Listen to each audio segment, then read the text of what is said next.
Donc on poursuit l'exercice 2, ce coup-ci on va donc regarder quelle fonction nous donne cette quantité pour transformer de la place. Alors là ça va être direct parce qu'en fait ces deux quantités sont déjà des éléments simples, c'est deux fractions rationnelles, et donc ça va être direct, et on peut directement dire que hop, la fonction qui donne ça, f4t égale 3 sur p plus 2. 1 sur p plus 2 ça correspond à l'exponentielle, avec l'exponentielle de moins 2t, et comme il y avait 3 devant, ça fait 3.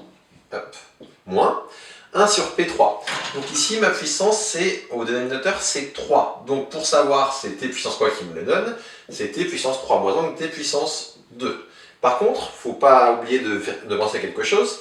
Quand je fais la transformation à la place de t puissance 2, ça me fait du 2 factoriel, donc 2 sur P3. Donc là, j'ai un 2 manquant. Comment je fais pour compenser le fait que là, j'ai pas le 2? Il faut que je fasse T2 sur 2.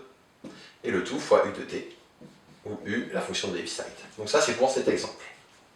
Celui-ci, il n'est pas très compliqué non plus, donc je vais pouvoir faire également direct. C'est aussi déjà un élément simple pour le coup, et sous la bonne forme.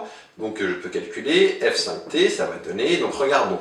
Quand il y a comme ça des P plus 3 ou P plus quelque chose au carré, ou puissance que n'importe quoi, j'oublie le plus 3, je fais juste P 2 sur P au carré. Alors qu'est-ce qui me donne un P au carré? C'est un T. Si vous regardez T, donc parce que c'est puissance 2, vous faites 2 moins 1, ça fait 1, donc T puissance 1. T puissance 1, quand je fais ça transformer de la place, ça fait du 1 sur P carré. Donc le 1 en haut, bah, au lieu d'avoir 1, il faut que j'ai moins 2. Du coup, je mets moins 2. Et ça, c'est pour avoir moins 2 sur P carré. Maintenant, j'ai pas P, j'ai P plus 3. Qu'est-ce qui transforme les P en P plus 3? Vous l'avez, j'espère, c'est exponentielle de, comme là j'ai plus 3, il faut que je mette moins 3T. Et le tout fois I de T. Donc vous voyez, dans certains cas, ça va vraiment très vite. Celui-ci. Donc celui-ci, j'ai P sur, en bas, un polynôme de degré 2. Bon, bah là, deux choses l'une, soit delta est positif et je décompose un élément simple, soit il est négatif et c'est déjà un élément simple, il faut juste que je le mette sous forme canonique.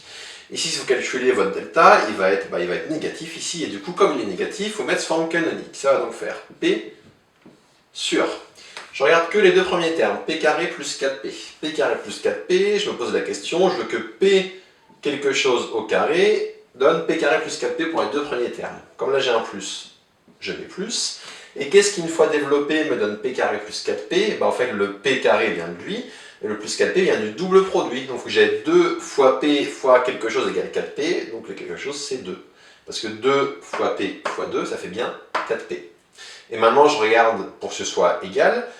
Le dernier terme sera 2 au carré. 2 au carré, ça fait 4. Moi, je veux pas 4, mais 6. Du coup, je rajoute ici plus 2.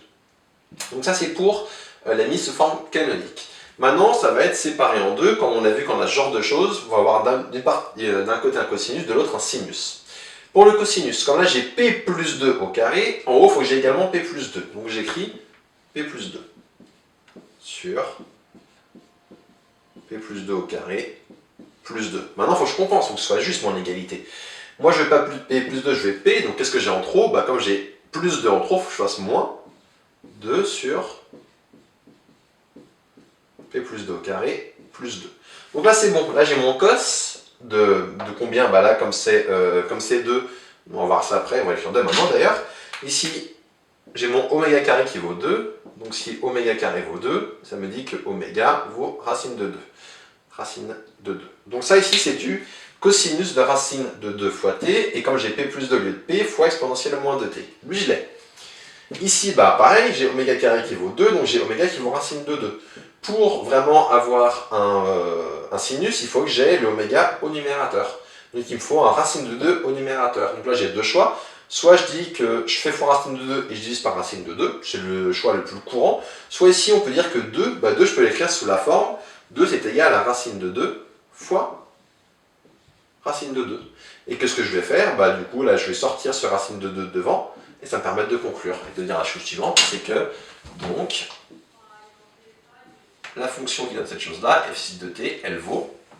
Donc lui, on a dit c'était du cosinus de racine de 2 fois t, fois un exponentiel, mais j'aurai le même ici, donc je le mettrai en facteur, moins le racine de 2 qui est là, je le sors, donc celui-ci est en trop, et par contre, racine de 2 sur p plus 2 au carré plus 2, ça donne du sinus de racine de 2 fois t, et avec le petit décalage, hein, j'ai des p plus 2 et non pas des p, donc p plus 2, p plus 2, p plus 2. Qu'est-ce qui provoque ce décalage? C'est un exponentiel de moins 2t. Et enfin, mon u de t, ma fonction de Heaviside. Et donc ça termine les calculs pour ces trois fractions rationnelles.